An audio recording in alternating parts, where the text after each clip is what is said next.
what's going on the stage is a mystery. It's a sacred mystery, and you have to live it. You don't record it. You can read it in a book, you can listen to a record, but that's not. And Manda is a master of that. There are some singers, they do the same on stage as they do on records, but that's okay. It's clean. I'm not clean. I make mistakes. Okay. Manda is not clean. I tell jokes. She's alive, and that's what she gives on stage. It's a piece of life. Une tranche de vie.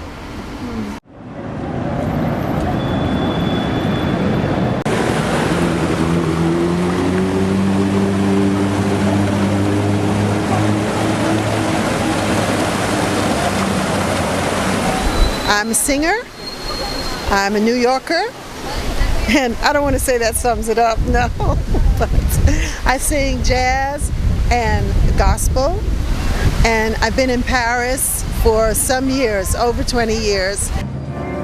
To be or not to be? That is the question. Well, here we are in Saint Michel, and we're just across the street from Notre Dame Cathedral. This is a section, it's called the Latin Quarter, Quartier Latin, and it's very dear to my heart. My very first job was around the corner, and then later on, when I started to do gospel, I did many, many concerts in this church behind me, which is called Saint-Julien-le-Pauvre. I want Jesus to walk with me. You know, it's hard to find a champion, especially in France, especially if you're American in France. So I did have this champion, his name was Adamo, a big, jolly African man. And, well, he was my champion because he kept saying, Miss Manda, I'm gonna get you this beautiful job with a lot of money, and oh God. And he finally did. And on this job, which was in Morocco, I was on the bill with Dee Bridgewater, that is sharing the bill. It wasn't the opening act and following act. We shared the bill. And on the way, he was sick, but he didn't tell me how sick he was. And the last day there in Morocco, his health was really degenerating. And we wanted to go, when we got off the plane, we wanted to go with him to his house, but he refused. And then, well, he died. So, one of those sad stories where he was in his apartment for like 3 days or something. Nobody found him then until we called. And so we had a ceremony, and not many people were at the ceremony, but I was really proud of him, you know. I was so sad that he died, but I was really proud of him because he did what he said he was going to do. I was paid a fortune for that gig, and I get like star status. This is going back a ways in time, and his friends who always, laugh at him and say, "Oh, yeah, that's Adamo, fat, jolly African guy who's not going anywhere, not doing anything, makes a good dish of whatever, African dish." And I was proud that he got this great gig for me. He died, he had money, he had our respect, And I took his ashes. I don't know why they call them ashes, because they were not gray. I had the jar, and I came over here, and I went to the garden next to Saint-Julien-le-Pauvre. And first I asked permission. I asked, may I scatter his ashes there, And they said, oh, no. I said, okay, fine. And I just stood outside the garden and put my hands through the gate and through the grill and threw his ashes in there, and that was the end of Adamo, the Charlie African. my champion.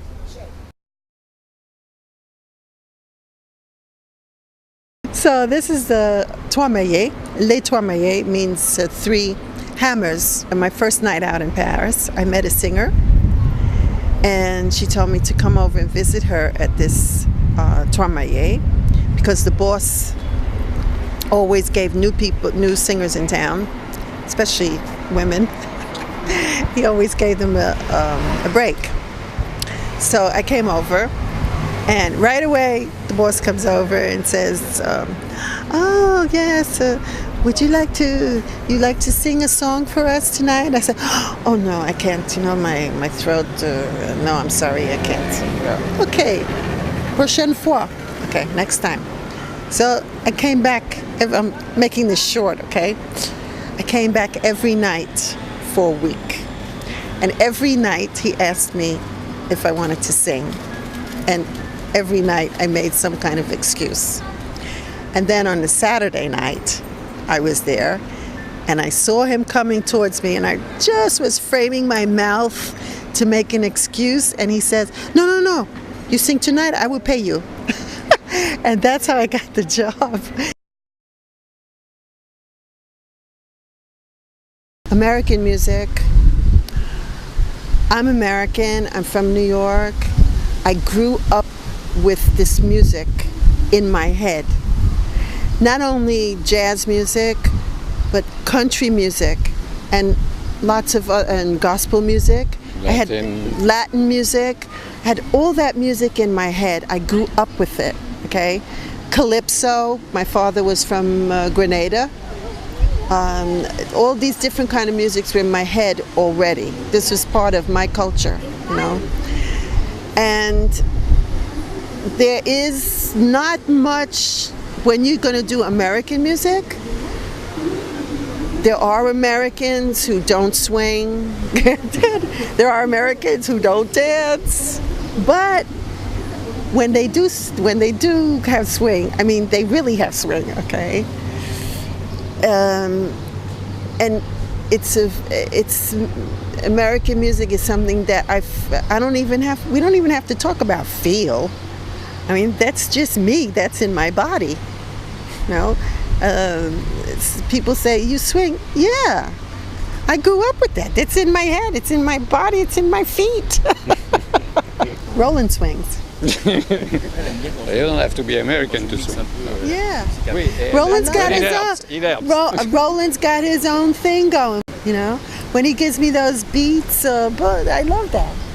So you got the Latin thing mixed in, you know, the Caribbean thing mixed in, because that's part of him. Elle aime bien quand je mixe un peu. Yeah. Que tu swing. Parce qu'elle parlait avant, elle parlait du swing, du fait d'être américain, de la musique américaine, etc. Elle dit, mais Roland, il swing. Yes. C'est ce qu'il me donne, c'est ça, un rythme, un feeling. Yeah, that's,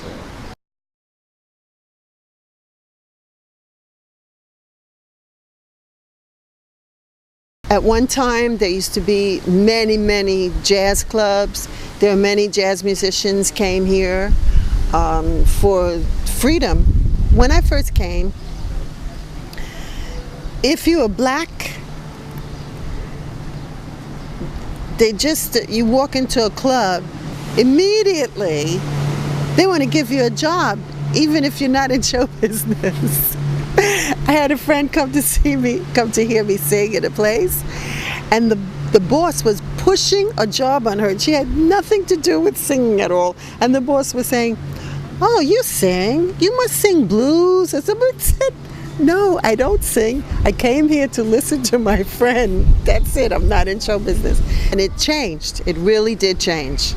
yeah, in French, especially in jazz, at some point, I guess during the 80s, 80s, 90s, French jazz musicians started to say, you know, why invite so many American singers or musicians to come here when we can play? We have, and it's true, there are a lot of French jazz musicians. So they wanted their, you know, to be recognized as much as the French prejudice was for Americans. musicians in the first place. So there was, professionally, there was something that changed in those years.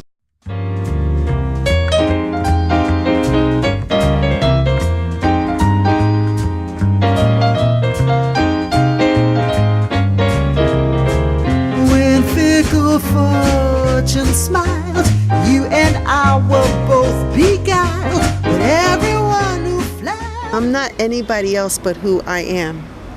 And the dancing is so much a part of me. But not only the dancing, it's the jokes and the, talking with people from the stage and everything. And this is part of me. So I made up my mind that I'm just going to be me. Addicted to vice. If the ladies are your bent, they have you at their command. But when Dame of Fortune frowns, then farewell to your renown. He who fawned on you before won't befriend you anymore.